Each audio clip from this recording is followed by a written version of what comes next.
अगर आप प्रेग्नेंट हो तो ये वीडियो ध्यान से सुनो।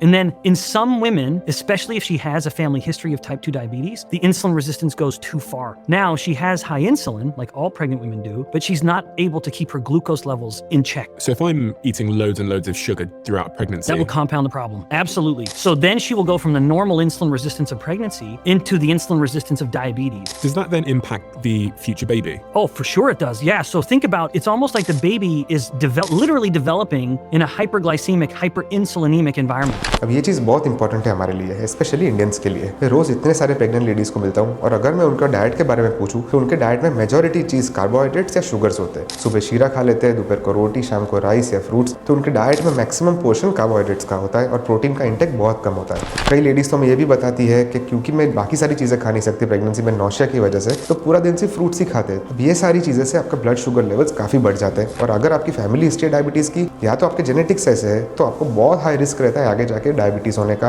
जेस्टेशनल डायबिटीज़ यानी प्रेगनेंसी में डायबिटीज़ का या प्रेगनेंसी के बाद डायबिटीज़ होने का, और ये आपके बेबी के ऊपर भी इफेक्ट कर सकता है। तो एक अच्छी हेल्दी प्रेगनेंसी के लिए आपके डाइट में मेजॉरिटी पोर्शन प्रोटीन्स और फाइबर का होना चाहिए और कम पोर्शन कार्बोहाइड्रेट्स और फैट्स का होना चाहिए। अब रोटी, राइस, स्वीट सब कुछ खा सकते हो, पर ये कंजम्पशन थोड़ा लिमिट में होना चाहिए। तो अगर आप प्रेग्नेंट हो या आपके फ्रेंड्स प्रेग्नेंट हो, ये वीडियो जरूर से शेयर करना।